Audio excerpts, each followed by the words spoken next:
سکتا. شکریہ ادا کرتا ہوں آپ کا کہ آپ نے بہت مہربانی. اب میں گزارش کرتا ہوں فارمر سینیٹر جناب حافظ حسین احمد صاحب سے. آپ بیٹھے بیٹھے کر لیں جی، پلیز تشریف رکھیں اسی طرف. حافظ صاحب کھڑے ہونے کا وقت ہے جی. اچھا جی.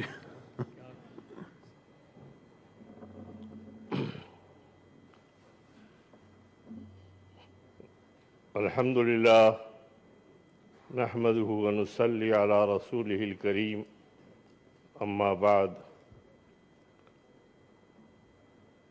فرزند چاغی جناب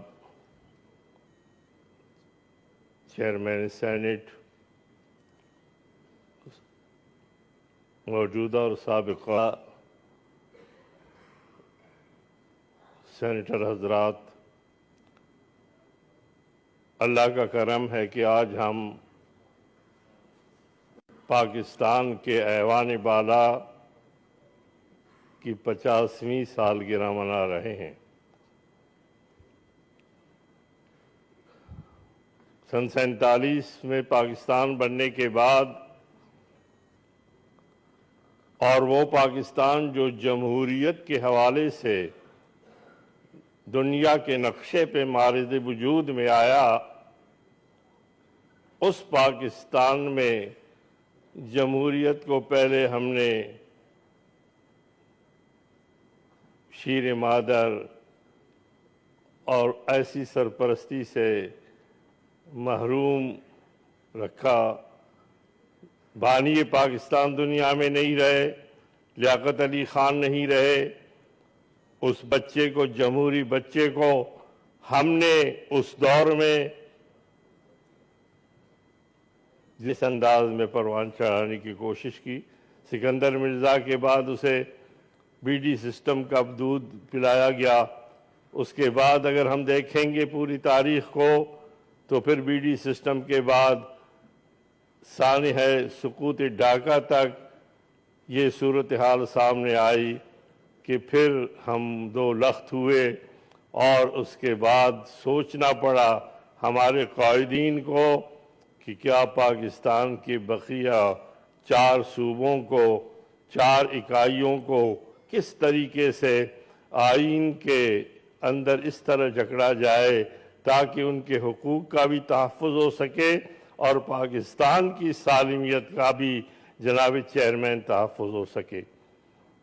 اور پھر اس وقت سن 73 میں جہاں ایک آئین ہمیں دیا گیا پارلیمانی نظام کے لیے، اس میں ہمیں سینٹ ملا. اور سینٹ کے اور تمام تر صورتحال میں یہ خیال رکھا گیا تھا کہ سینٹ کی تمام تر جو نشستیں ہیں وہ مساوی طور پر تقسیم ہوں، یعنی ہر صوبے سے. اب بلوچستان، خیبر پختونخوا، سندھ کے اگر قومی اسمبلی کی نشستیں آپ ساری کی ساری ایک طرف رکھیں تو پنجاب کی نشستیں ان کے مقابلے میں زیادہ ہے. اور پھر اس سے جو ہے معاملات کے حوالے سے وہ اکائیاں غیر مطمئن نظر آتی رہیں. جناب چیئرمین، میں مختصراً عرض کروں گا، لیکن میں انتہائی ضروری سمجھتا ہوں کہ اس میں بھی تھوڑی سی ڈنڈی ماری گئی، اور اسلام آباد کی 3 نشستیں رکھی گئی، بلوچستان کی 4 نشستیں رکھی گئی، اور اسی طریقے سے فاٹا جو اس وقت الگ خیبر پختونخوا کا حصہ بن چکا ہے، اس کی بھی نشستیں رکھی گئی. یعنی اس کو بھی ڈسٹرب کرنے کی کسی نے کوشش کی. لیکن اصل جو بنیادی مسئلہ ہے وہ یہ ہے کہ جتنی بھی پارٹیاں ہیں، خصوصاً میری پارٹی جمعیت علماء اسلام پاکستان اور حضرت مفتی محمود نے جو دستور ہمیں دی ہے، اس میں واضح طور پر یہ لکھا گیا ہے کہ یہاں پر متناسب نمائندگی کی بنیاد پر انتخابات ہونے چاہیے تاکہ ملک کے کسی کونے میں بھی کوئی ورکر کسی جماعت کو کوئی پاکستانی ووٹ دے، وہ کاؤنٹ ہو سکے، شمار ہو سکے اور کسی کام میں آ سکے. لیکن یہ خوش بستی ہے کہ سینٹ متناسب نمائندگی کی بنیاد پہ منتخب ہوتی ہے اور قومی اسمبلی مناسب نمائندگی کی بنیاد پر. اب تک تو ہم جتنے الیکشن ہو چکے ہیں، کیونکہ 2 دفعہ میں سینٹ میں کا ممبر رہا اور 2 دفعہ قومی اسمبلی کا میں ممبر رہا. لیکن میں گزارش کروں گا کہ کیا آج 50 سال کے بعد ہمارے چاروں صوبے مطمئن ہیں؟ کیا ہم ان اہداف کو پا چکے ہیں؟ کیا ہم نے سقوط ڈھاکہ کے بعد جو صورتحال تھی اس کے لیے ہم نے حفاظتی اقدامات مکمل کیے ہیں؟ کیا سازشی عناصر کے سامنے ہم نے بند باندھ دیے ہیں؟ نہیں. جناب چیئرمین، یہاں پر میں سینٹ کا ممبر رہا 2 بار، آپ بھی رہے. جو صورتحال ہے ہم نے یہاں بات کی، جھگڑا ہمارا ہوتا رہا مشرقی پاکستان کے لوگوں کے ساتھ وسائل پہ، مسائل پہ اور فنڈز پہ، پیسے پہ، اختیارات پہ. اور اس کے بعد جب ہم نے سینٹ کے اندر یہ بات کی تو الحمدللہ کچھ ساتھی تھے ہمارے یہاں پر، عبداللہ شاہ صاحب تھے، مراد علی شاہ صاحب کے والد صاحب تھے، قاضی حسین احمد صاحب تھے، مولانا سمیع الحق صاحب تھے، پیر برکات صاحب تھے، نیازی صاحب تھے، یہ سب تھے.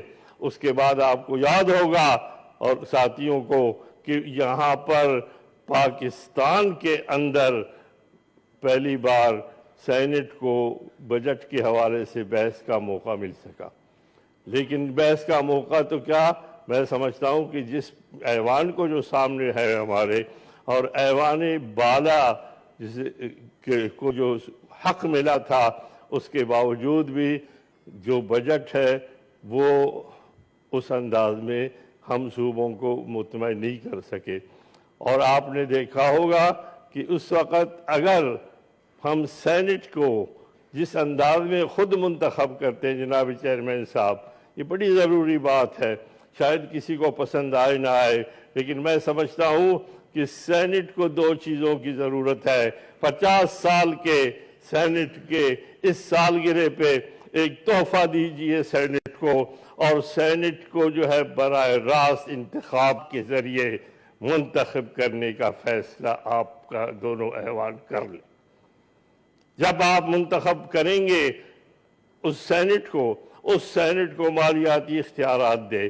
امریکہ آپ کے سامنے موجود ہے، امریکی سینٹ موجود ہے.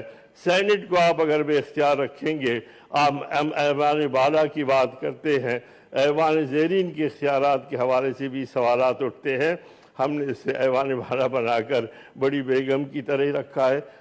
میں سمجھتا ہوں کہ اس وقت جو صورتحال ہے جناب چیئرمین صاحب، اس کے لیے ضروری ہے کہ ہم اپنے اس ایوان کو سمجھیں. بلوچستان کے حوالے سے جو صورتحال ہے وہ آپ کے سامنے ہے، اور ہم توقع رکھتے ہیں کہ وہ لوگ جو آئین کے حوالے سے، جو سینٹ کے حوالے سے، جو پارلیمنٹ کے حوالے سے آج بھی اس نقطہ نظر سے موجود ہے. یہاں پر گورنر صاحب جنہوں نے آپ کے سامنے تقریر فرمائی، یہاں پر وہ لوگ جو اس وقت موجود ہیں وہ آج بھی پارلیمنٹ کے اندر موجود ہیں، وہ گورنر کے عہدوں پر موجود ہیں، وہ جو ہے وزیر اعلیٰ کے عہدوں پر موجود رہے ہیں. لیکن کچھ لوگ ایسے ہیں جو پہاڑوں پر ہیں، کچھ لوگ ایسے ہیں جو اپنے حقوق کے حوالے سے، صحیح ہے یا غلط میں اس بحث میں نہیں پڑھنا چاہتا، لیکن وہ آج جو لوگ آئین کے حوالے سے حقوق چاہتے ہیں، جو لوگ آئین کے حوالے سے بات کرنا چاہتے ہیں، جو لوگ آئین کے تحت اپنے حقوق کی بات کرنا چاہتے ہیں اور آپ کے ساتھ بیٹھے ہیں اور انتظار میں ہیں، اگر ان کی بات کو نظر انداز کیا جائے تو پھر جو پہاڑ پہ ہوگا اس کو تقویت ملے گی. اور میں سمجھتا ہوں کہ ان لوگوں کو جو جمہوری حوالے سے ہے، جمعیت علماء اسلام پاکستان اور دیگر جماعتیں بلوچستان میں فرنٹیئر میں بہت زیادہ ان کا ایک اثر ہے. اس لیے معاملات کو طے کیا جائے، اور معاملات کو طے کرنے کے لیے افہام و تفہیم ضروری ہے. طاقت کے ذریعے ثابت ہوا ہے دنیا کی تاریخ میں کبھی بھی معاملات طے نہیں ہوئے ہیں، معاملات الجھتے رہے ہیں، طے نہیں ہوئے ہیں. افغانستان میں آپ دیکھیں گے کیا صورتحال سامنے آئی ہے.